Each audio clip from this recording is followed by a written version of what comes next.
नारायणं नमस्कृत्यं हरे कृष्णा नरं माता जी। हरे कृष्ण माताजी। नारायणं नमस्कृत्यं नरं चैव नरोत्तमं देवीं सरस्वतीं व्यासं ततो जयमुदीरयेत्। नष्टप्रायेषु अभद्रेषु नित्यं भागवत सेवया भगवती उत्तमश्लोके भक्तिर्भवति नैष्टिकी। मुखं करोति वाचालं पङ्गुं लङ्घायते गिरिं यत्कृपातमहं वन्दे गुरुं दीनतारिणं परमानन्दं माधवं श्रीचैतन्य ईश्वरम्। ओम नमो भगवते वासुदेवाय। ओम नमो भगवते वासुदेवाय। ओम नमो भगवते वासुदेवाय। ज्ञानांजन चला गया चक्षुर्मिलितं तस्मै श्री गुरवे नमः।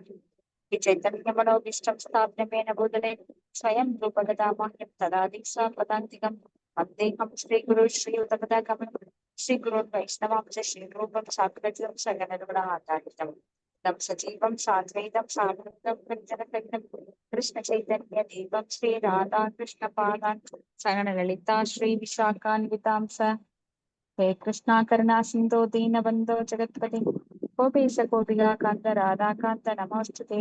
तप्त काञ्चन गौराङ्गी राधा वृन्दावनेश्वरी वृषभानुसुते देवी प्रणमामि हरिप्रिये। वाञ्छकल्पतरुश्च कृपा चिन्तये च पतितानां पावनेभ्यो वैष्णवेभ्यो नमो नमः। श्री कृष्ण चैतन्य प्रभु नित्यानंद श्री अद्वैत गदाधर श्रीवासादि गौर भक्त वृंदा हरे कृष्ण कृष्ण कृष्ण हरे हरे हरे राम राम राम हरे हरे। हरे कृष्णा இன்னைக்கு பாகவதம் இரண்டாவது காண்டம் அத்தியாயம் 8. हरे कृष्णा माता जी। प्रणाम माता जी। हेलो पदम प्रणाम नाम माता जी। हरे कृष्णा माता जी। प्रणाम माता हरे जी। कृष्णा माता जी। हरे कृष्णा माता जी। அவங்களுக்கு கட் ஆயிடுச்சு. கூப்பிடுறா மகான் கூப்பிடுறா என்னன்னு கேளு.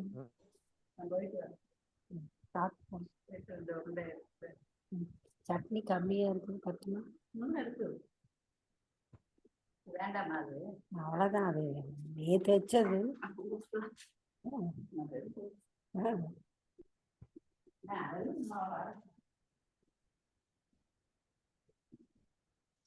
வருவா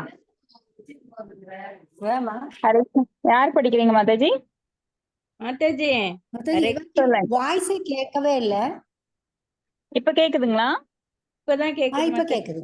இப்பதான் கேக்குது. ஓகே. கூப்பிட்டுட்டே பிரேயர் இருந்தோம். கேக்கலீங்களா? அப்போ பிரேயர் மட்டும் கேட்டுச்சு. ஓகேங்க Mataji. Okay. Pranams Mataji. Pranams Mataji. படிங்க மாதாஜி.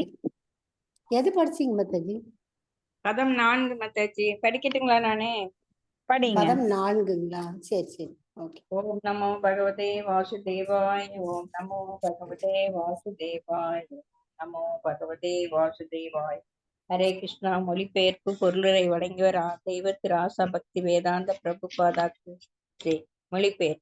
ஸ்ரீமத் பாகவதத்தை ஒழுங்காக கேட்பவர்களும் இவ்விஷயத்தை எப்பொழுதும் முக்கியமானதாக ஏற்றுக்கொள்பவர்களும் முழுமுதற் கடவுளான ஸ்ரீ கிருஷ்ணரை விரைவில் தங்களது இதயங்களில் எழுந்தருளச் செய்வர்.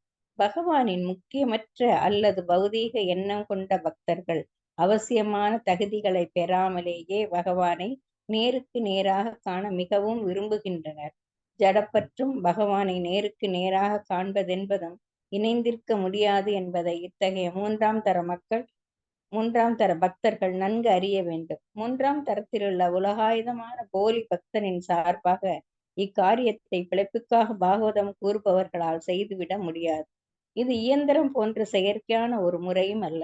பாகவதம் கூறி பிழைப்பை நடத்துபவர்கள் தன்னுணர்வு பெற்றவர்களும் அல்ல. சபையோரின் முக்தியில் அவர்களுக்கு அக்கறையும் இல்லை. இதனால் இவ்விஷயத்தில் அவர்கள் பயனற்றவர்கள் ஆவர். குடும்பத்தின் மீதுள்ள பற்றை பராமரிப்பதிலும் இத்தொழிலின் மூலமாக சில பௌதீக நன்மைகளை சம்பாதிப்பதிலும் மட்டுமே அவர்கள் அக்கறை கொண்டுள்ளனர். பரீட்சித் மகாராஜனுக்கு உயிர் வாழ 7 நாட்கள் மட்டுமே இருந்தன.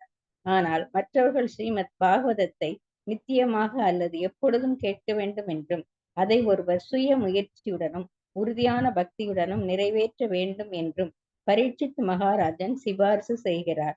இது மிக குறுகிய காலத்திலேயே பகவான் ஸ்ரீ கிருஷ்ணரை ஒருவரது இதயத்தில் எழுந்தருளச் செய்யும். ஆனால் போலி பக்தன் எப்பொழுதும் ஸ்ரீமத் பாகவதத்தை கேட்பதற்குரிய முயற்சியை மேற்கொள்ளாமலும் பௌதீக பற்றை துறக்காமலும் அவனது திடீர் விருப்பத்தினால் பகவானை காண ஆவல் கொள்கிறான்.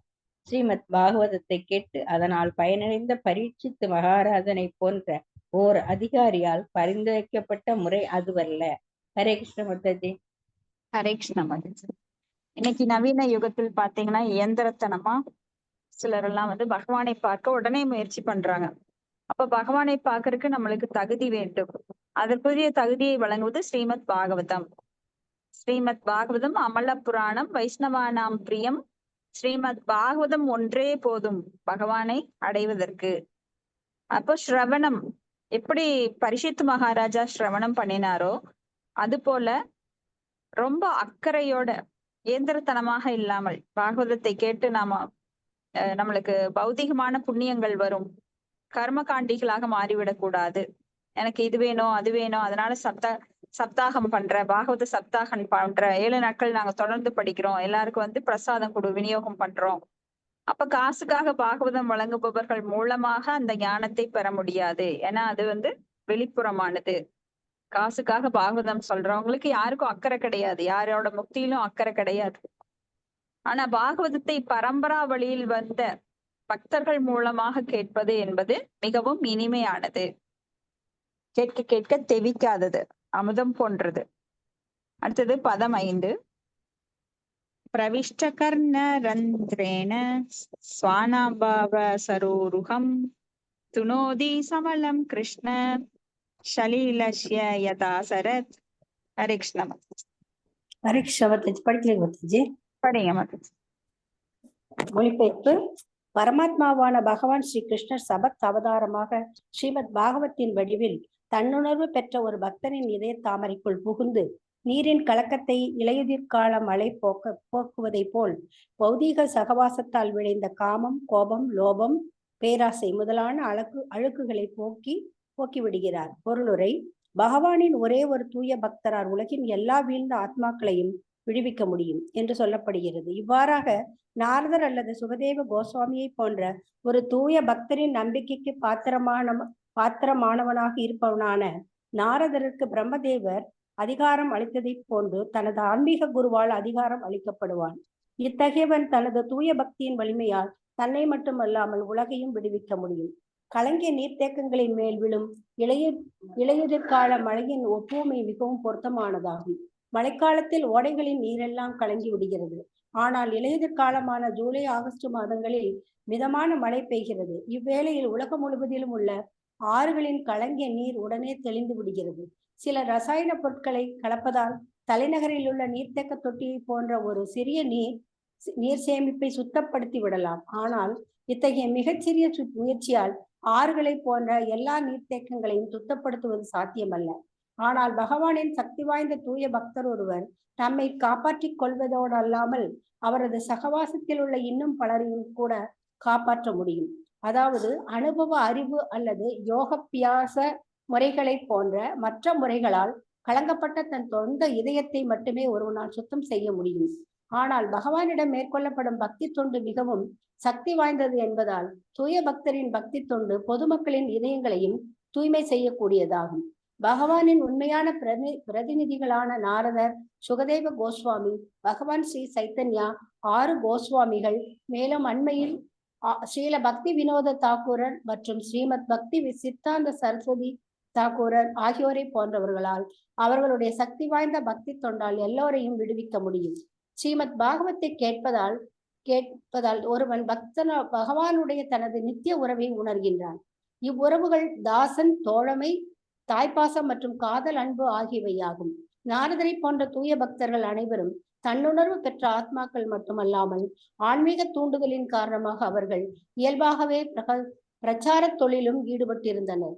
இவ்வாறாக பௌதீக குணங்களில் சிக்கி கிடந்த பல இறங்கத்தக்க ஆத்மாக்களை அவர்கள் விடுவித்தனர். அவர்கள் ஸ்ரீமத் பாகவத்தை எப்பொழுதும் செவியுற்றதன் மூலமாகவும் வழிபாட்டின் மூலமாகவும் பாகவத கொள்கைகளை பின்பற்றியதால் மிகவும் சக்தி பெற்றவர்களாயினர். இத்தகைய செயல்களினால் இதயத்தில் குவிந்துள்ள அழுக்குகள் பகவானால் தூய்மை செய்யப்பட்டு விடுகின்றன.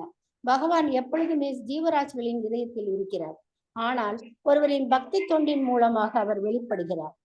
அறிவாலோ யோக முறைகளாலோ இதயத்தை தூய்மைப்படுத்துவதால் இப்போதைக்கு சரியானதாக இருக்கக்கூடும். ஆனால் சிறிய நீர்த்தேக்கத்தை ரசாயன முறைகளால் சுத்திகரிப்பதற்கு ஒப்பானதாகும். நீரை தெளிவுபடுத்தும் இம்முறை இப்போதைக்கு தாக்கு பிடிக்கக்கூடும். நீரிலிருந்து அழுக்குகளும் அடியில் படிந்துவிடக்கூடும். ஆனால் சிறு கிளர்ச்சியால் அனைத்தும் கலங்கி விடுகிறது. பகவானிடம் ஆற்றப்படும் பக்தி தொண்டு மட்டுமே இதயத்தை தூய்மைப்படுத்துவதற்கு ஏற்ற ஒரே முறை என்பதை இதன் கருத்தாகும். ஆயினும் மற்ற முறைகள் வெளித்தோற்றத்தில் நன்மை தருபவையாக காணப்பட்டாலும் மனக்கிளர்ச்சியின் காரணத்தால் மீண்டும் கலங்கிவிடக்கூடிய அபாயம் இருக்கிறது. மாயையின் பிடியிலிருந்து விடுவதற்கு சிபாரிசு செய்யப்பட்டுள்ள மிகச்சிறந்த முறை எப்பொழுதும் ஒழுங்காக ஸ்ரீமத் பாகவத்தை கவனத்துடன் செவியுற்று பகவானின் பக்தி தொண்டில் ஈடுபடுவதாகும். ஹரே கிருஷ்ணா மாதாஜி. தேங்க்ஸ் மாதாஜி. தேங்க்யூ மாதாஜி. இப்போ பாகவதத்தை எவ்வாறு கேட்க வேண்டும், யாரிடமிருந்து கேட்க வேண்டும், எப்பொழுது கேட்க வேண்டும் அப்படிங்கிறது எல்லாமே நம்மளுக்கு ஸ்ரீல பிரபுபாதர் நம்மளுக்கு அழகா நம்மளுக்கு விளக்கி இருக்கிறார். அப்ப சாது சங்கே சர்வ சாஸ்திர ஹோய், லவ மாத்திர சாஸ்திர ஹோய், சர்வ சித்தி சித்திர ஹோய். சைத்தன்ய சரிதாமிரத்துல நம்மளுக்கு மத்திய லீலையில சொல்லியிருக்காங்க. அப்போ லவ மாத்திரம் அப்படின்னா ஒரு க்ஷண நேரம் ஒரு தூய பக்தரிடம் தொடர்பு கொள்ளும் போது அதுல இருக்கிற கிடைக்கிற பலன் அளவிடற்கரியது. இவ்வளவுதான் அப்படின்னு சொல்ல முடியாது. நீங்க பௌதிகவாதிகளை நீங்க எவ்வளவு தடவை பார்த்தாலும் அதனால உங்களுக்கு எந்த பிரயோஜனம் கிடையாது. மாறாக பௌதிகவாதிகள் நீங்க எவ்வளவுக்கு எவ்வளவு க்ளோஸா போறீங்களோ. ஹரே கிருஷ்ணா, மியூட் பண்ணிக்கோங்க. எவ்வளவுக்கு எவ்வளவு க்ளோஸா போறீங்களோ பௌதிகவாதிகள் கூட, அந்த அளவுக்கு நீங்க அவங்களுடைய உணர்வுகளை நீங்க தூய உணர்வுகள் அவ்வளவு சீக்கிரம் யாருக்கும் வராது.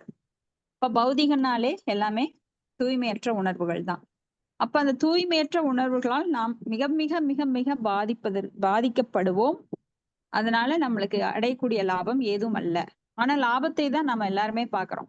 எனக்கு என்ன லாபம், உங்களோட சேர்ந்தா எனக்கு என்ன லாபம், அவங்களோட சேர்ந்தா என்ன லாபம், யார் கூடயா சேர்ந்தா ஏதாவது ஒண்ணு நம்மளுக்கு கிடைக்குமா, இது பௌதிகமான எண்ணம். ஆனா ஆன்மீகவாதிகளோட சேரும்போது நமக்கு கண்டிப்பா கிடைக்கும். ஏன்னா ஆன்மீகத்தில் ஈடுபடுபவர்களுடன் சேரும்போது, அந்த தூய பக்தர்களோட சங்கத்துல சேரும்போதுதான் நம்மளோட வாழ்க்கையில மிகப்பெரிய திருப்பம் உண்டாகின்றது. இதுவரைக்கும் நாம எதை தேடினோமோ, எதை தேடி அலைந்தோமோ அந்த இன்பத்தை எங்குமே கிடைக்கல. ஆனா ஆன்மீகத்துல அவங்க காட்டுற அந்த இன்பம் நம்மளுக்கு பேரின்பம், ஆத்ம இன்பம். அப்ப பாகவதத்துல இன்னொரு ஸ்லோகத்துல கூட சொல்றாங்க, துலாயாமல் அவேனாபி ந ஸ்வர்க்கம் ந புனர்பவம் பகவத் சங்கி சங்கஸ்ய மத்தியானம் கிம் உதாசிசக அப்படின்னு. பகவத் சங்கி, அப்ப பாகவதர்களோட சங்கம் நம்மளுக்கு மிக மிக தூய்மையானது. நமது உணர்வை தூய்மைப்படுத்தக்கூடியது, நம்ம வாழ்வுல விடிவை ஏற்படுத்தக்கூடியது. விடிவெள்ளி அப்படிம்பாங்க. அப்ப விடியல் எங்க கிடைக்கும்? நான் இருட்டுல இருக்கேன், வெளிச்சத்தை தேடி ஓடிட்டே இருக்கேன், ஆனா எங்கேயுமே வெளிச்சம் இல்லை. அப்போ ஒரு பக்தரை சந்திக்கும் போது, தூய பக்தரை சந்திக்கும் போது நம்மளுக்கு அந்த வெளிச்சத்தோட ஒரு சிறு துவாரம் நம்மளுக்கு கிடைக்குது. அப்படியே அது தொடர்ந்து நாம அவங்கள ஃபாலோ பண்ணிட்டே போகும்போது அவங்க வெளிச்சத்துக்கு முழுமையாக கொண்டு வந்துடுறாங்க. அப்ப இருள் என்கின்ற மாயைக்கு அங்க இடமே கிடையாது. ஏன்னா பக்தர்களோட சங்கத்துல மாயை கிடையவே கிடையாது. அப்ப மாயின் பிடியிலிருந்து விடுபடுவதற்கு ஒரே வழி பக்தர்கள் சங்கம். அப்ப நானா பக்தி வளர்த்திக்கிறேன் அப்படிங்கிறது கற்பனை. யாரும் தனிப்பட்ட முறையில, ஏன்னா நாமெல்லாம் அந்த அளவுக்கு உயர்ந்தவர்கள் கிடையாது. ரொம்ப ரொம்ப மிக உயர்ந்த நிலையில இருக்கிறவங்க மட்டும்தான் தானா பக்தி பண்ண முடியும். தனியாக இருந்து பக்தி பண்ண முடியும். மற்றவர்களால் இது முடியாது.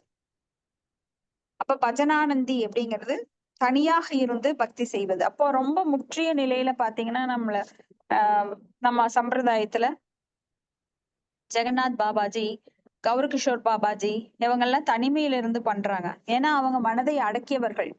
வாச்சோ வேகம் குரோதோ வேகம், வாச்சோ குரோதம் மனசோ வேகம், ஜிக்வா வேகம், உத்ரோபஸ்த வேகம், ஏகான் வேதான்யோ விஷகேத் தீர சர்வாம் அபிமா பிருத்வி சிஷ்யாம் அப்படின்னு சொல்லி அவங்க எல்லாம் மனதை அடக்கியவர்கள், புலன்களை அடக்கியவர்கள், நாக்கு புலனெருப்பு எல்லாத்தையும் அடக்கியவங்க. ஆனா நாமெல்லாம் போய் உட்காந்து அப்படின்னா நம்ம மனசு வந்து நம்மளுக்கு ரொம்ப எதிரியா இருக்குது. சஞ்சலம் ஹி மன கிருஷ்ண பிரமாதி பலவத்திரிடம் அப்படின்னு சொல்லி சஞ்சலங்கள் நிறைந்த இந்த மனதை நம்மளால அடக்கவே முடியல. அப்ப சங்கத்துல சேர்ந்து நாம பாகவதம் படிக்கும் போது நம்மளால ஒரு மணி நேரம் 2 மணி நேரம் உட்கார முடியும். நாம தனியா படிக்கிறோம் அப்படின்னு சொன்னா உடனே குக்கர் விசில் வருது, அங்க கொஞ்சம் பார்த்துட்டு அப்புறம் வந்து கன்டினியூ பண்ணலாம். சரி நாய் வளைக்குது, யாரும் வர்றாங்க, போய் பார்த்துட்டு கன்டினியூ பண்ணலாம். அப்படி ஏகப்பட்ட கிளைகள் நம்மளுக்கு பிரிஞ்சிரும். வியவஷா ஆத்மிக புத்தி ஏகேக குருநந்தன பகுசாகிய நந்தனாஸ் புத்தையோ வயவஷாயினாம் அப்படின்னு சொல்லி நம்மளுக்கு ஒருநிலைப்படுத்தப்பட்ட புத்திங்கிறது ரொம்ப கம்மி. ஆனா சங்கத்துல பாருங்க, நம்ம எல்லாரும் சேர்ந்து படிக்கிறப்போ நம்மளால அது முடியுது. சோ சாது சங்கம், பக்தர்களுடைய சங்கம் மிகவும் அத்தியாவசியமானது. ஏன்னா ஒண்ணுக்கு ஒண்ணு கை கோர்த்துட்டு போகும்போது, இப்போ ஒருத்தர் தவறி விழுந்தா கூட 4 பேர் நம்மளை தூக்குவாங்க. இல்ல நீங்க பக்தியில நீங்க ஏன் கிளாஸுக்கு வரல, நீங்க கிளாஸுக்கு வராம இருந்தா ரொம்ப பௌதியத்துல போயிருவீங்க, வாங்க. சோ ஒண்ணுக்கு ஒண்ணு பேசிப்போம். சததம் கீர்த்த எந்தோமாம். அப்போ நம்ம எல்லாருமே சேர்ந்து பண்ணும்போது, பக்தி பண்ணும்போது, கேட்கும் போதோ இல்ல பேசும்போதோ, பகவானை பற்றி பேசும்போதோ நாம் வந்து ஸ்டெடியா போயிட்டு இருக்கலாம். இல்ல நான் தான் தனியா பண்ணுவேன் அப்படின்னு ஒரு முட்டாள்தனமான நம்ம மேல நம்பிக்கை வச்சுட்டு நான் பக்தி தனியா பண்றேன், யார் கூட சேரல. ஏன்னா பகவான் எல்லார் உள்ளத்திலயும் பரமாத்மாவா இருக்கார். அப்ப யார் கூடயா சேரல, நான் தனியா பண்றேன் அப்படின்னா நம்மளோட பொறாமை வெளிப்படுது. பொறாமை என்பது நாம ஆரம்பத்துல பகவான் மேல பட்ட பொறாமை இங்க பௌதிக உலகுல அதுக்கு பல பேர்கிட்ட பல விதமா வெளிப்படுது.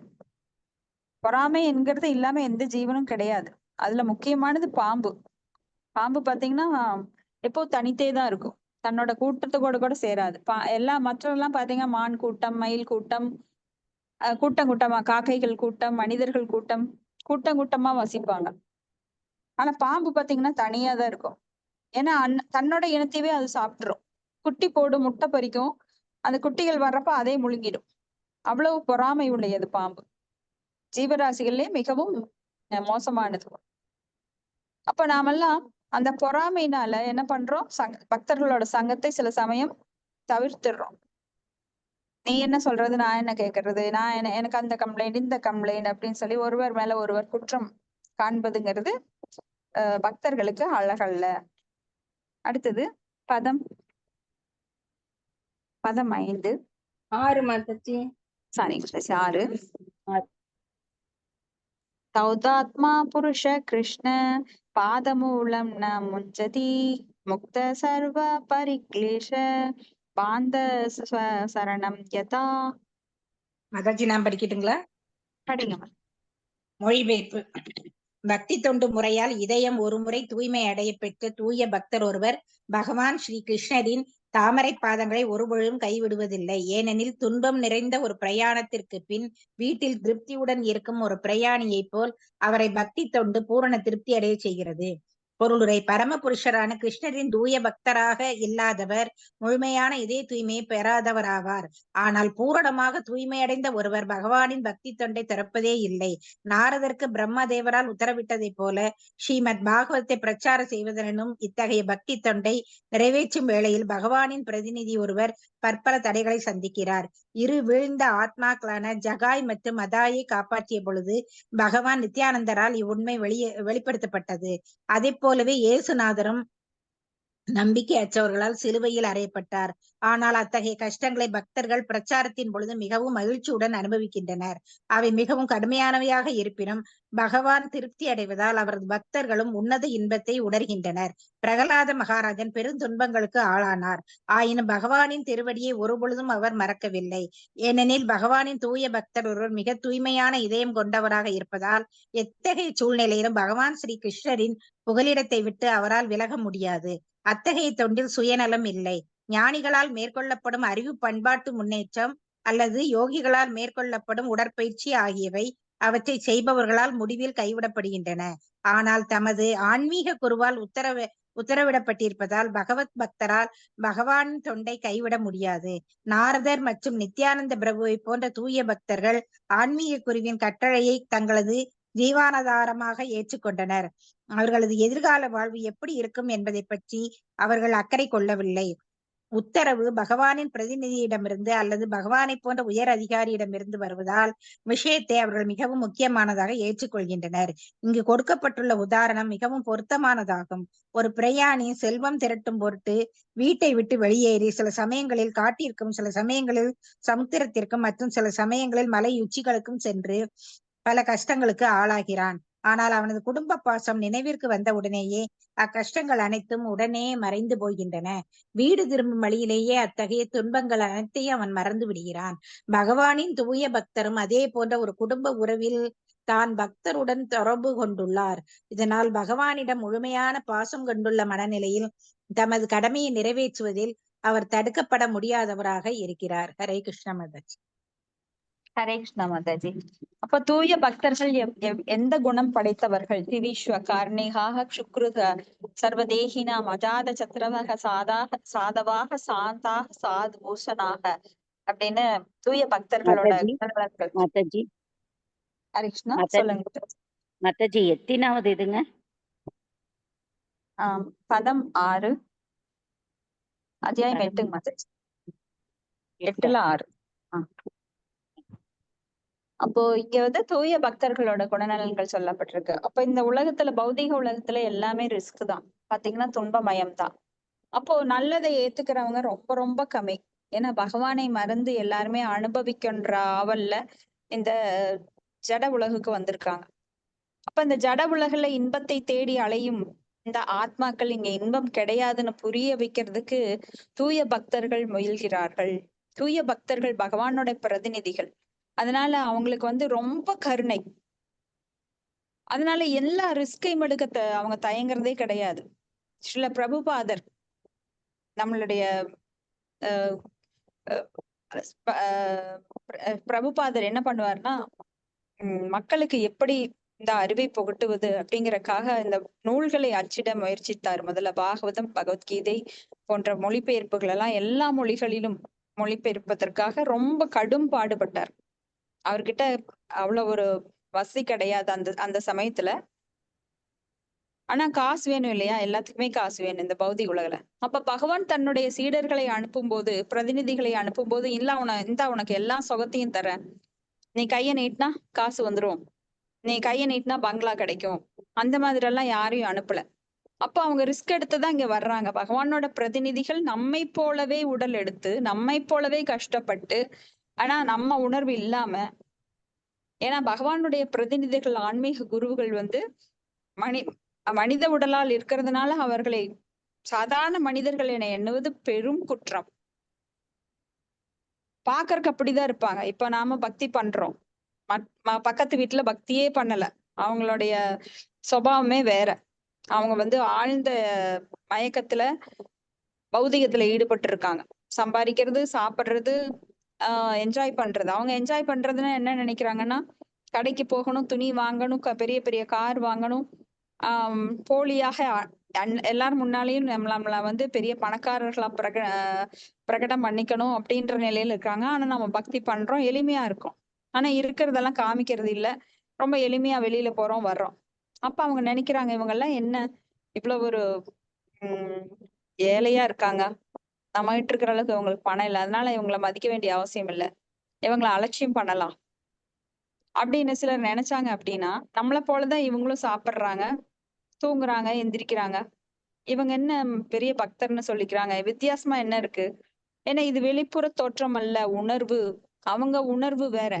ஏன்னா அவங்க உணர்வு வந்து ரொம்ப மோசமா இருக்கிறதுனால, உணர்வுல அவங்களுக்கு ரொம்ப தூய்மையற்ற நிலையில இருக்கிறதுனால அவங்களுக்கு எப்பவுமே அந்த காம, குரோத, லோப, மதம், ஆச்சரிய என்ற பயம் போன்ற எல்லா அலைச்சலும் இருக்கும். ஆனா வெளிப்புறமா அவங்க காட்டிக்கிறது பெரிய நிலையில இருக்கிற மாதிரி காட்டிப்பாங்க. ஆனா பக்தர்கள் உள்ள அமைதியா இருப்பாங்க. அவங்களுக்கு எப்பவும் பகவானை பற்றி சிந்தனையிலேயே இருக்கிறதுனால ஆத்ம இன்பம், ஆத்ம நலம் கிடைக்கும். ஆனா அங்க உள்ள வேற, வெளியில வேற. ஆனா பக்தர்களுக்கு உள்ள அமைதி, வெளிப்புறம் எளிமையான தோற்றம். அதனால அவங்களை எப்படி ஒரு பக்தனை வந்து வெளிப்புற தோற்றத்தை வைத்து எடை போடக்கூடாது. அவன் கருப்போ சிவப்போ குள்ளமோ உயரமோ அவன் வெளிநாட்டினரோ அல்லது உள்நாட்டினரோ.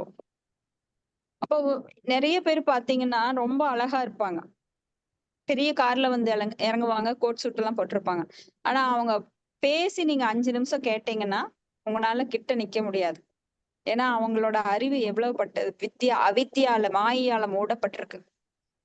ஆசூரம் பாவம் ஆஸ்ரிதம், ராட்சசனமான கருத்துக்கள் இருக்கும் அவங்க கிட்ட. சோ தோற்றத்தை வைத்து ஒரு பக்தனை எடை போடக்கூடாது. அப்படி இருக்கிற தோற்றத்திலும் கூட சில பக்தர்கள் இருப்பாங்க. அப்போ இது வந்து நம்ம கனிஷ்ட பக்தர், பிராகிருத பக்தர், உத்தம பக்தர் இப்படின்னு பல வகைகள் இருக்காங்க. அப்ப பக்தர்கள் வந்து தங்கள் வாழ்வுல எல்லா தியாகமும் பண்ண தயாரா இருக்காங்க. ஏன்னா நம்ம பாருங்க, ஏதாவது ஒரு நல்ல பொருள் கிடைச்சது அப்படின்னா நாம ஷேர் பண்ணுவோம் வீட்டுல. என் பையனுக்கு வேணும்னு ஒழிச்சு வச்சிருப்போம், இல்ல தன் பேத்தி குழந்தைகளுக்கு கொடுக்கணும்னு ஒழிச்சு வச்சிருப்போம். தான் பெற்ற இன்பம் இந்த வையகம் பெறவே அப்படிங்கிறதுதான். ஏன்னா அவங்க கிட்ட சுயநலம் இருக்காது. சிலரெல்லாம் தனக்கு தெரிந்த ரகசியத்தை நல்லதெல்லாம் சிலர் கத்து கொடுப்பாங்க. அப்படி தூய பக்தர்கள் என்ன பண்ணுவாங்கன்னா, பகவானை பற்றி தான் அறிந்த அனைத்து உண்மைகளையும் ஒரு சொட்டு விடாம 100% அவங்க வந்து தன்னை சீடர்களுக்கு சொல்லித்தர முயல்வாங்க. எனக்கு தெரிஞ்சிருச்சு, உங்களுக்கு தெரிஞ்சா என்ன பண்றது, என்னை விட அதிகமா உங்களுக்கு தெரிஞ்சிருமே அப்படின்ற பொறாமைத்தனம் அங்க கிடையவே கிடையாது. அப்ப ஜெகாய் மதாய் நாம கேள்விப்பட்டிருப்போம். ஸ்ரீ சைத்தன்ய சரிதாமிர்தத்துல நித்யானந்த பிரபு பகவானுடைய நாமத்தை எடுத்து கொடுக்கறதுக்காக சைத்தன்ய மகாபிரபு அனுப்புறார். இந்த நாமத்தை போய் வீடு வீடா சொல்லுங்க, எல்லா மக்களும் என்னை நோக்கி வரணும். இந்த நாமம் சொல்றதன் மூலமாவே அவங்க வந்து பக்தியில பெரும் பேரை அடையலாம், அவங்களோட பாவங்கள் எல்லாம் கழியும். அப்ப மக்கள் எல்லாம் இங்க வந்து என்னை விட்டு பிரிஞ்சு ரொம்ப இந்த ஜீவராசிகள் கஷ்டப்படுறாங்கன்னு சொல்லி அதை விநியோகம் பண்றதுக்காக சைத்தன்ய மகாபிரபு வந்து நித்யானந்த பிரபுவையும் அத்வைத பிரபு இல்ல நாமாச்சாரியார் 2 பேரையும் அனுப்புறாரு. அப்ப அவங்க 2 பேர் போய் வீடு வீடா சொல்றாங்க. வீட்டு கதவை தட்டுவாங்க. தட்டிட்டு அவங்க பாக்குறதுக்குள்ள ஆளை காணுமே அப்படின்னு சொல்லி பாக்குறதுக்குள்ள அவங்க காலில் விழுந்து கிடப்பாங்க. நித்யானந்த பிரபு யார்? சாக்ஷாத் பகவான், அவருடைய நேரடி விரிவங்கம். அப்படிப்பட்ட பகவானே ஒவ்வொருவர் காலிலையும் விழுந்து நாமத்தை சொல்லுங்கன்னு சொல்லும் போது நாம வெறும் அற்ப ஜீவராசிகள். நாம் என்ன பண்ணணும், எவ்வளவு பேருக்கு இந்த பக்தி தொண்டை கொடுக்க முடியுமோ, எவ்வளவு பேருக்கு இந்த ஞானத்தை கொடுக்க முடியுமோ, அதனாலதான் பிரச்சாரம் ரொம்ப முக்கியமானது அப்படின்னு நம்மளுடைய குரு மகராஜ் சொல்றாரு. பிரச்சாரம் பண்ணுங்க, போற இடத்துல யாரே தேக்கோ தாரேக்காகோ கிருஷ்ணா உபதேஸ் அம்மாரா ஆக்ஞா அப்படின்னு சொல்றாரு. அப்ப யார பார்த்தாலும் நீங்க சொல்லுங்க கிருஷ்ண உபதேசத்தை. ஏன்னா பக்தர்களுக்கு அதை தவிர பேசுறதுக்கு வேற வேலையே கிடையாது, வேற பேசல அவங்களுக்கு ஆர்வம் கிடையாது.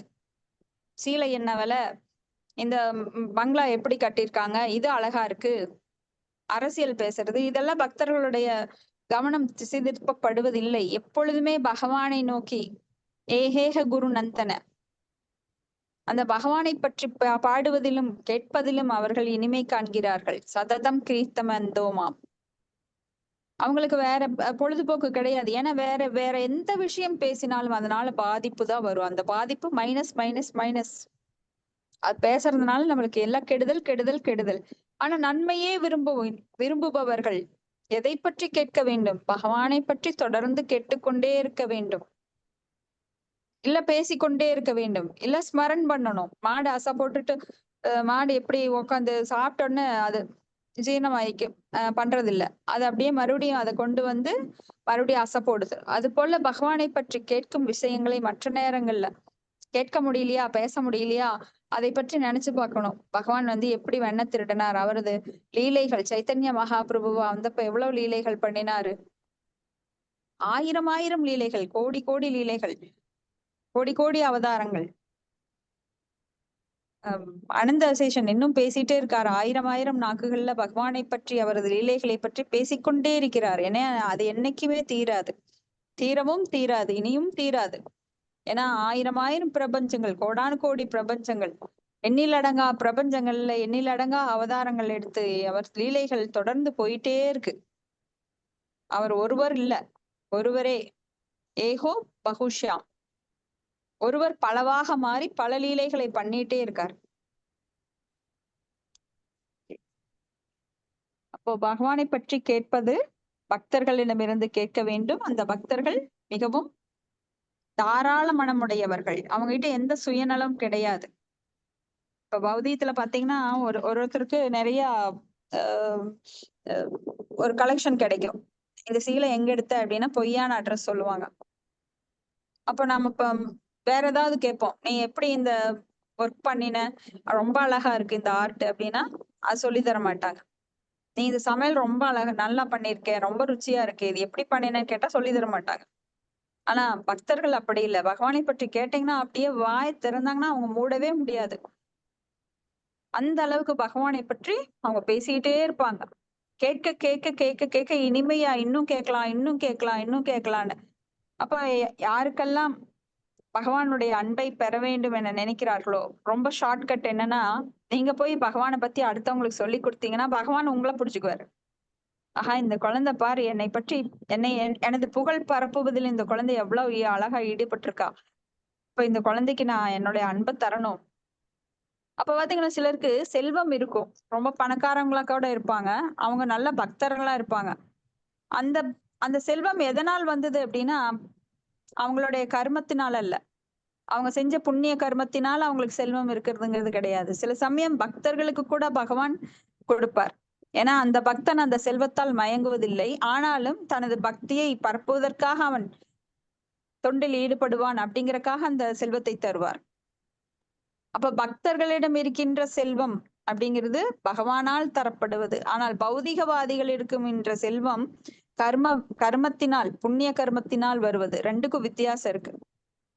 சில சமயம் பக்தன் ஒரு புண்ணிய கர்மம் பண்ணியே இருந்தாலும் அவனுக்கு இன்னும் அதிகமான செல்வம் கிடைத்தாலும் கூட அவன் அதனால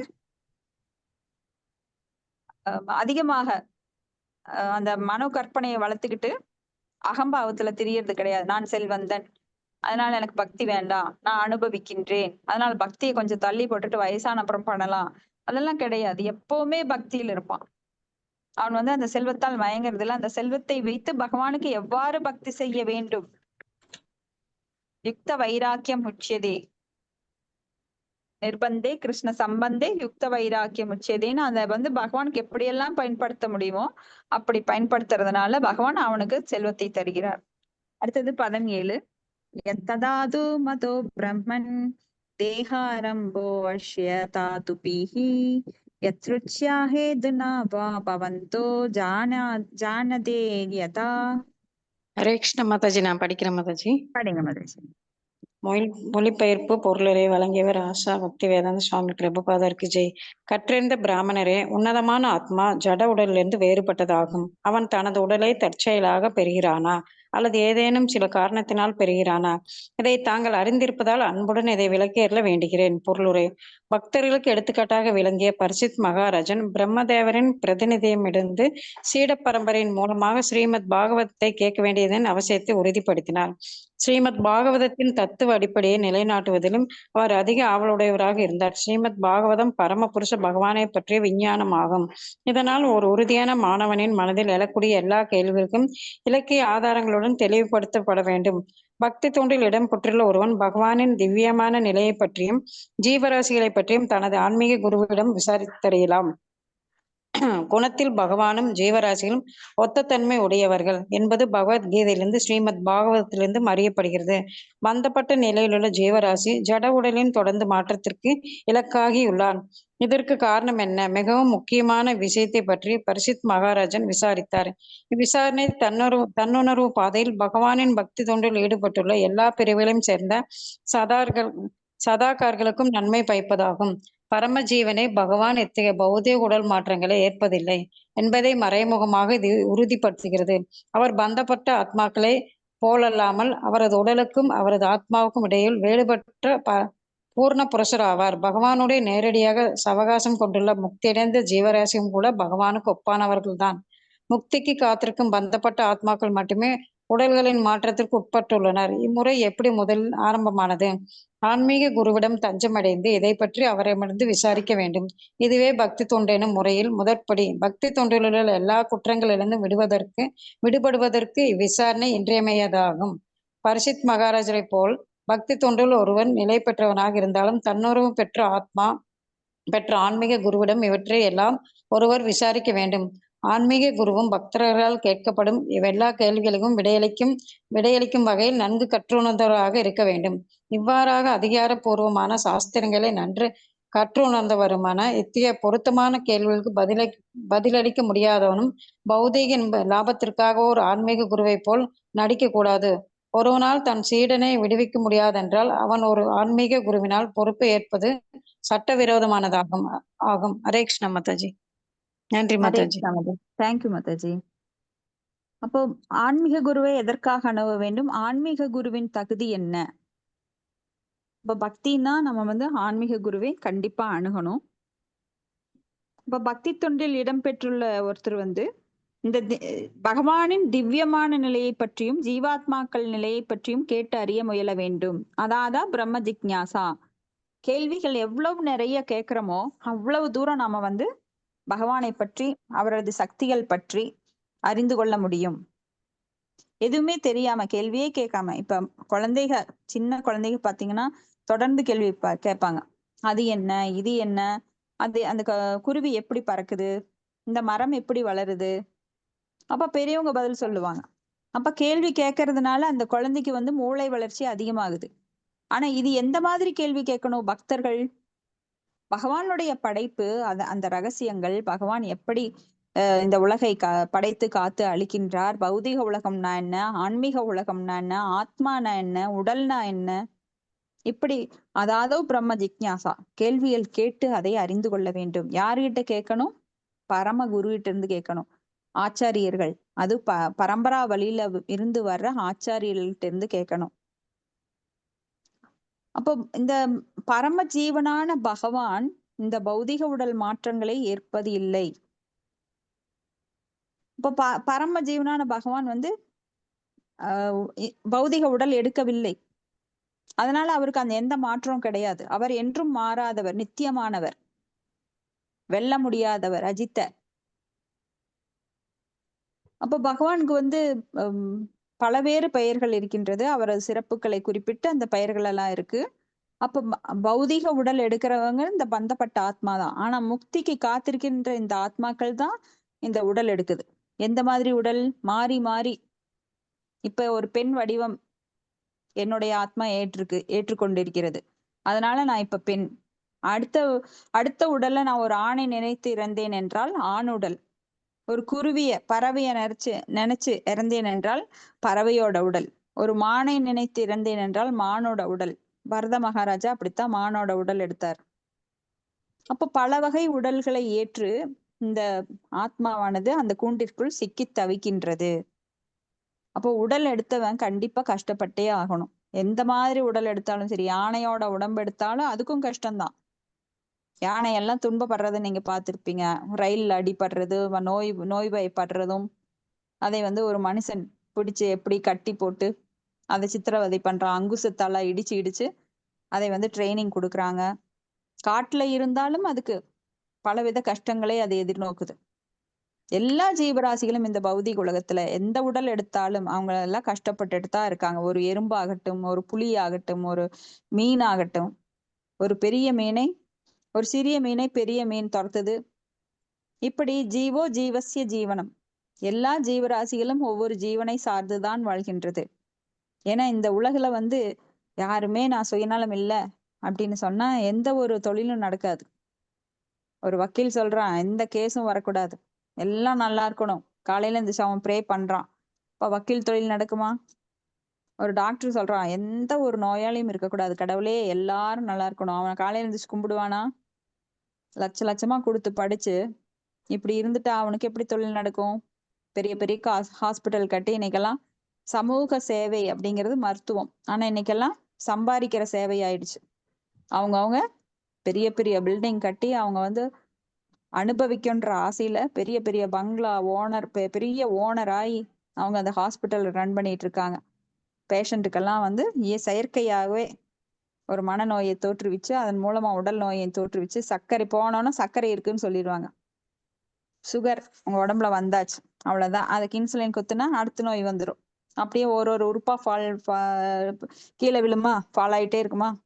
அப்புறம் அதுக்கு ஒரு ட்ரீட்மெண்ட், இதுக்கு ஒரு ட்ரீட்மெண்ட், அந்த மெஷின்ல எக்ஸ்ரேடு, இந்த மெஷின்ல எக்ஸ்ரேடு, அப்படியே செக்ஷனா அனுப்பி நீங்க சேர்த்து வச்சு கஷ்டப்பட்டு சேர்த்துவான் அவன் வாழ்நாள் ஃபுல்லா வாயும் வயித்தையும் கட்டி சம்பாதிக்கிறதெல்லாம் அனுபவிக்காம கடைசியில கொண்டு போய் ஹாஸ்பிட்டல் கொடுப்பான்.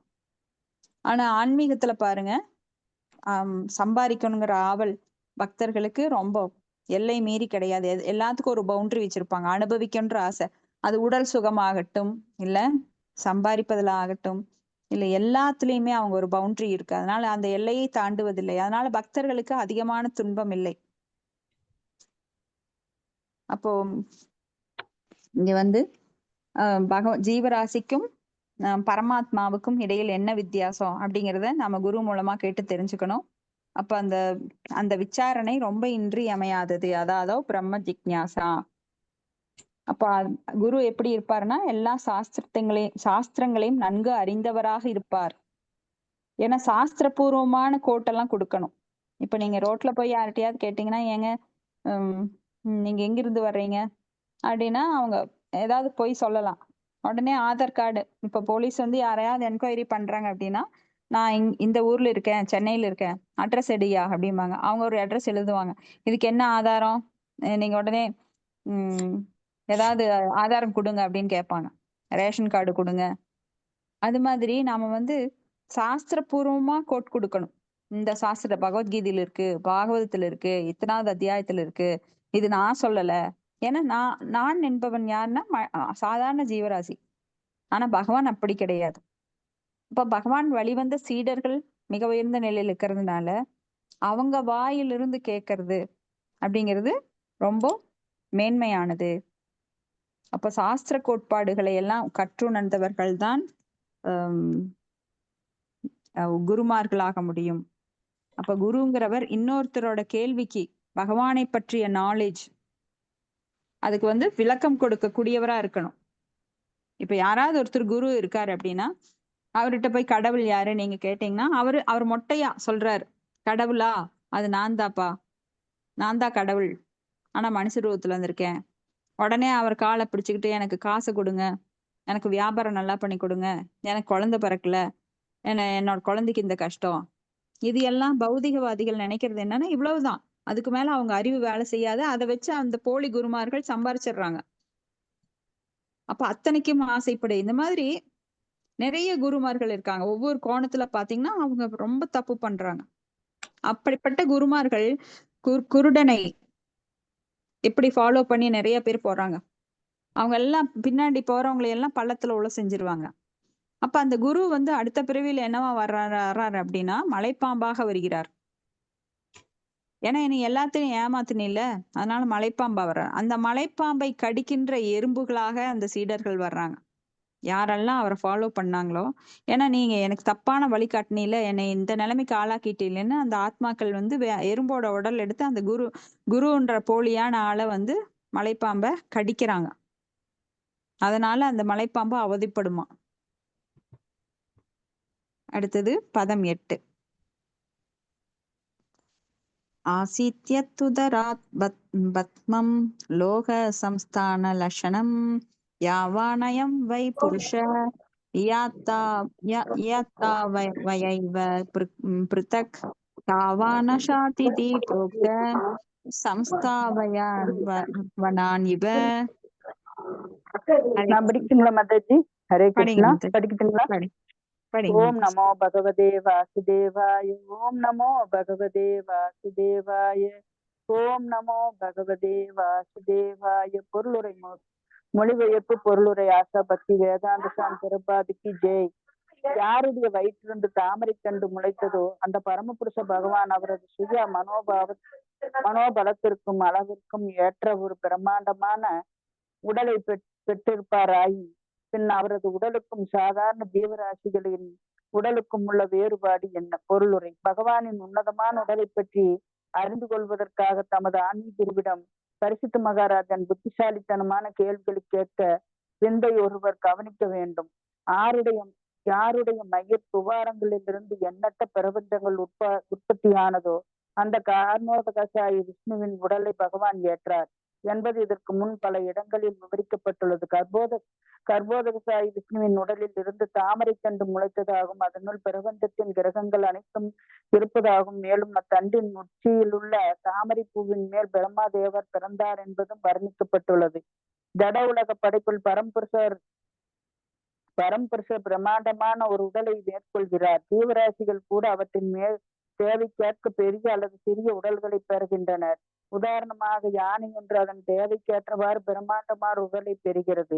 அதை போலவே ஒரு எறும்பும் அதன் தேவைக்கேற்ற உடலை பெறுகின்றன. அதை போலவே பிரபஞ்சங்களை அல்லது ஒரு குறிப்பிட்ட பிரபஞ்சத்தின் கிரகங்களை உள்ளடங்குவதற்காக பிரம்மாண்டமான ஒரு உடலை முழுமுழுவதற்கு கடவுள் ஏற்கிறார். உடல் பருமனை கொண்டு ஒரு ஜீவராசிக்குள் பகவானும் உள்ள பேதத்தை கண்டுபிடிக்க முடியாது. எனவே சாதாரண ஜீவராசியின் உடலிலிருந்து வேறுபட்டதாக உள்ள பகவானுடைய உடலின் குறிப்பிட்ட முக்கியத்துவத்தை பொறுத்துதான விடை அமைகிறது. ஹரே கிருஷ்ண மாதாஜி. ஹரே கிருஷ்ண மாதாஜி. அப்ப பகவானுடைய உடல் ஜீவராசியின் உடலிலிருந்து வேறுபட்டது. ஏன்னா ஆனானப்பட்ட கோடானு கோடி பிரபஞ்சங்களை தனது மயிர்கால்களில் இருந்து உற்பத்தி பண்றார். அப்ப அவரோட சைஸ் எவ்வளவா இருக்கும்? அவருடைய நாபி கமலத்திலிருந்து தோன்றுகின்ற தாமரையில பிரம்மா முளைக்கின்றார். அப்ப அவருடைய சைஸ் என்னவா இருக்கும்? நம்மளால முடியுமா? இங்க பௌதிக உலகில நம்ம பார்த்திருக்கோம், ஒரு தாயும் தந்தையும் இணைந்தால் மட்டுமே குழந்தை பிறக்கும். ஆனா பகவானுக்கு அப்படி இல்லை. பிரம்மாவை பிறக்க வச்சார், அவரே தாயாகவும் தந்தையாகவும் அவரே தோற்றுவித்தார். அவர் நினைச்சாருன்னா எவ்வளவு ஜீவராசிகளையும் வேணா தாயோட ஒரு பெண்ணோட துணை இல்லாம உற்பத்தி பண்ணலாம். ஆனா இந்த ஜட உலகில் அப்படி கிடையாது. அப்போ பகவானும் ஜீவராசிகளும் வேறு வேறான சக்திகளை கொண்டவர்கள். குணத்தால் ஒன்று. பகவானோட குணம், ஏன்னா பகவானுடைய சிறு அங்கம் அப்படிங்கிறதுனால அவரோட குணம் நம்ம கிட்ட இருக்கு. அப்ப நம்ம சைஸுக்குள்ள அது முழுமையா இருக்கு. அப்ப சத்து சித்து ஆனந்தம் நம்ம கிட்டே இருக்கு, பகவான்கிட்ட இருக்கு. ஆனா அது அளவால் வேறு. அப்ப பகவான் பண்றது எல்லாம் நம்மளால பண்ண முடியாது. நாமெல்லாம் மறதிக்குட்பட்ட ஆத்மாக்கள். பகவானுக்கு என்றைக்குமே மறதி கிடையாது. நேற்று இன்று நாளை பகவான் எல்லாம் அறிந்தவர். அப்போ நம்ம உடலுக்குள்ள பரமாத்மாவா எல்லா உடலுக்குள்ளேயும் அவர் இருக்கிறார். ஆனா நாம நம்மளை பற்றி மட்டுமே நம்மளுக்கு தெரியும். அதுவும் நேத்து என்ன நடந்தது, நாளைக்கு என்ன நடக்கப்போ தெரியாது. ஆனா பகவான் எல்லா ஜீவராசிகள் உடல் இருக்கிறனால எல்லாரையும் பற்றியும் அறிந்திருப்பார். அதனால அவருக்கு எல்லாரை பத்தி தெரிஞ்சது மட்டுமல்ல, நேற்று இன்று நாளை எல்லாமே தெரியும். அப்ப நாமெல்லாம் அணுவிலும் அணு, பகவான் விபுல விபு, பெரியவற்றுள் பெரியவர். இப்படி ஜீவாத்மாவுக்கும் பரமாத்மாவுக்கும் ஏகப்பட்ட வித்தியாசம் இருக்கு. ஆனா முட்டாள்கள் என்ன நினைக்கிறாங்க, அகம் பிரம்மாஸ்மி, நானும் பிரம்மன், நானும் கடவுள் ஆயிடுறேன், இருந்ததுக்கு அப்புறம் நான் பகவான் ஆயிடுறேன் அப்படின்னு நினைக்கிறாங்க. அதனால அது முட்டாள்தனம். யாராலும் பகவானுக்கு சமமாகவோ உயர்ந்தவராகவோ ஆக முடியாது. ஈவன் சிவபெருமான் போன்ற பிரம்மா போன்ற தேவர்கள் கூட அந்த அளவுக்கு கிடையாது. அவங்களே முய்யந்தி சூரையக அடிக்கடி குழம்புறாங்க பகவானுடைய அற்புதங்கள் தெரியாம. அப்ப நாம சாதாரண ஜீவராசிகள், நாம் எப்படி நம்மளுக்கு எப்படி பகவானை பற்றி முழுமையாக தெரிந்து கொள்ள முடியும்? முடியவே முடியாது. ஓரளவுக்கு புரிஞ்சுக்கலாம், யாராகட்டும். அப்போ எல்லாருக்குமே இந்த குழப்பம் இருக்குது. ஆனானப்பட்ட தேவர்களுக்கும் அந்த குழப்பம் இருக்கு. முய்யந்தி யத் சூரையக தேஜோ வாரி அமிர்தம் யதா வினிமயோன்னு. எனவே சாதாரண ஜீவராசியின் உடலிருந்து வேறுபட்டதாக உள்ள பகவானுடைய உடலின் குறிப்பிட்ட முக்கியத்துவத்தை பொறுத்துத்தான் விடை அமைகிறது. பகவான் அந்த பேதம், ஜீவராசிக்கும் பகவானுக்கும் உள்ள பேதத்தை கண்டுபிடிக்கிறது அவ்வளவு எளிமையானதுல முட்டாள்களுக்கு. ஏன்னா ஒரு விருப்பத்திற்கு ஏற்ப ஒவ்வொரு ஜீவராசிக்கும் ஒவ்வொரு உடல் கிடைக்குது. நிறைய சாப்பிடணுமா, யானையோட உடல் கிடைக்குது. நான் சின்ன ஒரு ஜீவராசியா இருக்கணும்னு விருப்பப்படுறவங்க எறும்பா இருக்கலாம், அணுவுலயே அணுவா இருக்கலாம். குதிச்சு குதிச்சு ஓடணும்னு நினைக்கிறவங்க தவளையா இருக்கலாம். அப்போ கூர்மையான பற்களை கொண்ட மிருகங்களாக மாமிசம் சாப்பிட்றவங்க எல்லாம் மாறலாம். புலி, முதலை, சிங்கம் போன்ற கொடூரமான குணங்களை கொண்ட மிருகங்களா மாறலாம். இப்படி அவரவர் ஆசைக்கு ஏற்ப உடல் பெற்று ஒவ்வொரு ஜீவராசியும் வாழ்ந்து கொண்டிருக்கிறது. ஆனா மனித பிறவி என்பது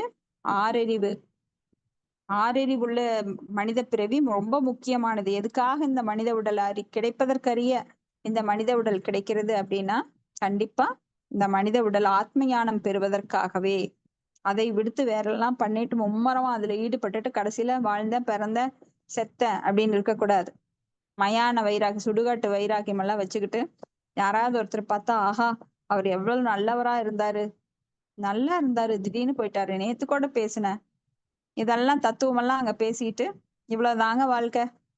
அப்புறம் வீட்டுக்கு வந்தா நாமளும் அதையவே செய்ய ஆரம்பிச்சிடுவோம். இவ்வளவுதான் வாழ்க்கைன்றது. அப்ப நானும் போவேன் ஒரு நாள், அதே சுடுகாட்டுக்கு நானும் போவேன், என்னையும் இப்படி புதைப்பாங்க, நானும் இப்படி மரணம் எனக்கும் வரும், அதுக்கான என்ன ப்ரிப்பரேஷன், நான் என்ன பண்ணினேன் அப்படின்னு புத்தி இருக்கிற ஒருவன் கேட்டுக்கணும். புத்தி இல்லாம தத்துவம் பேசிட்டு மறுபடியும் வீட்டுக்கு வந்து உண்பது, உறங்குவது, உடலுறவு கொள்ளுவது, தன்னை பாதுகாத்துக் கொள்ளுவது, இதுலயே ஈடுபட்டு இருக்க கூடாது மிருகங்கள் போல. அடுத்தது பதம் 9. அஜ ஸ்ருஜதி பூதானி பூதாத்மா யத்அனுக்ரஹாத் தச்சுச்சேபியேன தத்ரூபம் நாபி பத்ம சமுத்பவஹ. ஹரே கிருஷ்ணா. ஹரே கிருஷ்ணா மாதாஜி, படிக்கிட்டா? படிங்க மாதாஜி. ஓகே. மொழிபெயர்ப்பு. பௌதீக மூலத்திலிருந்து பிறக்காமல் பகவானின் நாபியிலிருந்து வெளிவரும் தாமரை பூவில் பிறந்தவரான பிரம்மாவை பௌதீக பிறவியேற்கும் அனைவரையும் படைப்பவர் ஆவார். பகவானின் கருணையால் அவரது ரூபத்தை பிரம்மாவால் காண முடிந்தது. பொருளுரை. முதல் ஜீவராசியான பிரம்மா ஒரு பௌதீக தாயின் கருவிலிருந்து பிறக்காதால் அஜ என்று அழைக்கப்படுகிறார். அவர் பகவானின் உடலிலிருந்து விரிவடைந்த தாமரை மலரிலிருந்து நேரடியாக பிறந்தவராகும். இவ்வாறு பகவானின் உடலும் பிரம்மாவின் உடலும் ஒரே தன்மையை உடையவையா அல்லது வேறானவையா என்பதை உடனே புரிந்து கொள்ள வேண்டும். ஆனால் ஒரு விஷயம் நிச்சயம், பிரம்மா பகவானின் கருணையே முழுமையாக நம்பியிருந்தார். ஏனெனில் அவரது பிறப்பிற்கு பின் பகவானின் கருணையால் மட்டுமே ஜீவராசிகளை அவரால் படைக்க முடிந்தது. பகவானின் திருவுருவத்தையும் அவரால் காண முடிந்தது. பிரம்மாவால் காணப்பட்ட உருவம் பிரம்மாவினுடையதற்கு ஒத்த தன்மையுடையதா அல்லவா என்பது தடுமாறச் செய்யும் ஒரு கேள்வியாகும். எனவே பரீட்சித் மகாராஜன் ஸ்ரீலா சுகதேவ கோஸ்வாமியிடமிருந்து தெளிவான விடைகளை பெற விரும்பினார். ஹரே கிருஷ்ண மாதாஜி.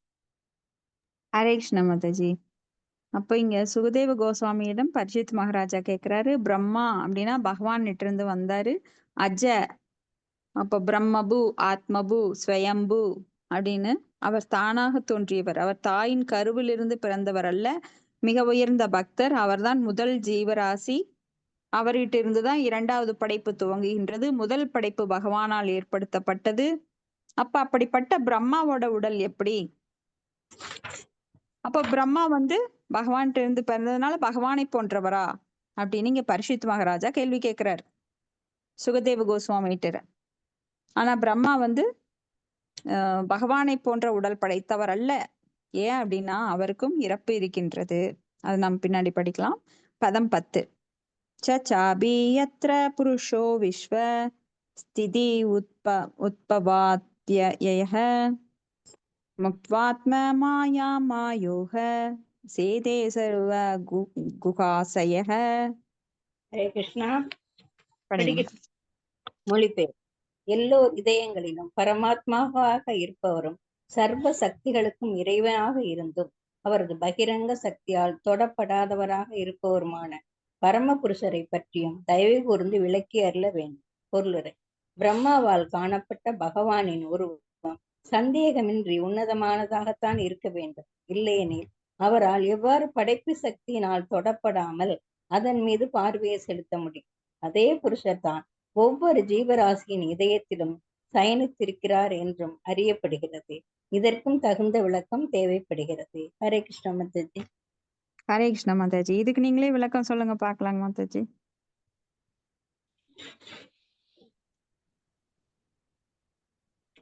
பகவான் தான் முழு முதற் கடவுள். பகவானால் தான் படைக்கப்பட்டவர் பிரம்மா. பிரம்மா எவ்வளவுதான் அவருடைய அழிவு இருந்தாலும் அவருடைய சக்தி பகவானிடமிருந்து தான் பெறப்படுகிறது. சோ பகவானின் உருவம் சந்தேகமின்றி உன்னதமாகத்தான் இருக்க வேண்டும். அவருடைய படைப்பால் தான் பிரம்மாவே தோன்றி இருக்கிறார். ஒவ்வொருத்தருடைய இதயத்திலும் பரமாத்மா தெய்வீகமாக அமர்ந்திருக்கிறார். அவர் இன்றி எந்த இதையும் ஒரு புல் கூட அசைய முடியாது என்பது தெரிகின்றது.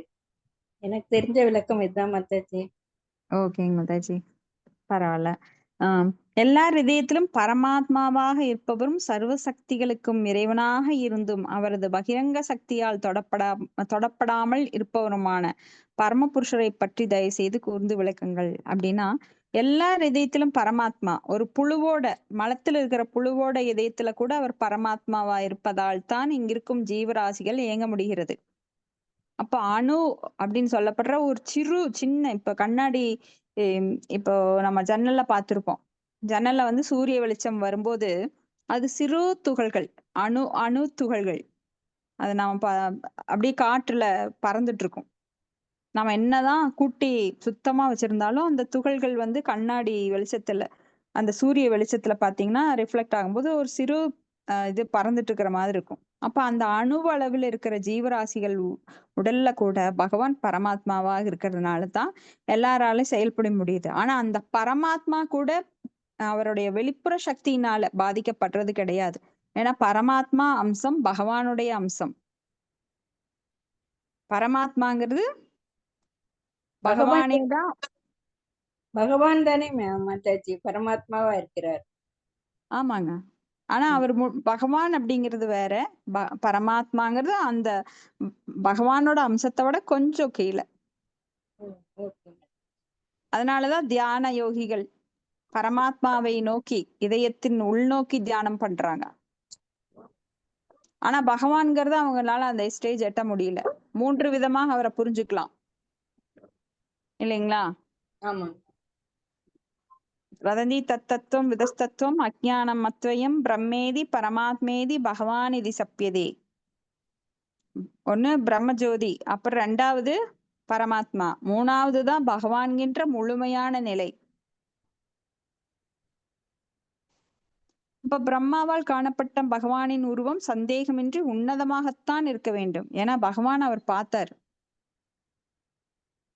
அதனாலதான் அவரால படைப்பு சக்தியை தொடாமல் அதன் மீது பார்வையை செலுத்த முடிஞ்சது. பகவான் என்ன பண்ணாருன்னா, அவர் போகணும் நம்மள மாதிரி மண்வெட்டி எடுத்து ஒரு நிலத்துல உழுதாதான் பயிர் வரும் அப்படின்றதெல்லாம் கிடையாது. பகவான் தன் கடைக்கண் பார்வையாலே மயா தக்ஷேன பிரகிருதி சூயதே சராச்சரம் ஹேதுநானேன கௌந்தேய ஜெகத் விபரிவர்த்ததே. தன் கடைக்கண் பார்வையினாலேயே அசைவன அசையாதவ எல்லாவற்றையும் அவர் கட்டுப்படுத்துகின்றார். அவர் உட்கார்ந்த இடத்துலயே படுத்துக்கிட்டே காரண உதகசாயி விஷ்ணு காரண கடல்ல படுத்துக்கிட்டு, கர்ப்போதகசாயி விஷ்ணு கர்ப்ப கடல்ல படுத்துக்கிட்டு, சீரோதகசாயி விஷ்ணு சீரோதக கடல்ல படுத்துக்கிட்டு, அதனாலேயே எல்லாமே செய்யறாங்க. சிருஷ்டி ஸ்ருதி பிரளய அப்படின்னு எல்லாத்தையும் அவங்க செய்யறாங்க.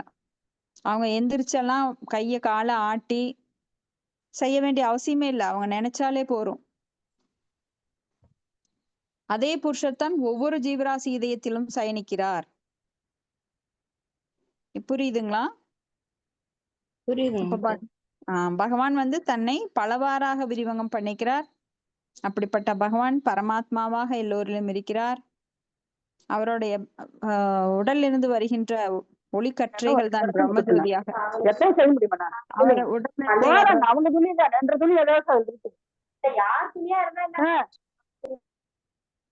அவங்க உடல்ல இருந்து வர்றதுதான், பகவானோட உடல்ல இருந்து வர்றதுதான் பிரம்மஜோதி. ஓகேங்களா? சரி, இதோட முடிச்சுக்கலாம். உங்களுக்கு ஏதாவது கருத்துக்கள் இல்ல விளக்கங்கள் இருந்தா நீங்களும் சொல்லலாம். ஹரே கிருஷ்ணா. ஹரே கிருஷ்ணா மாதாஜி.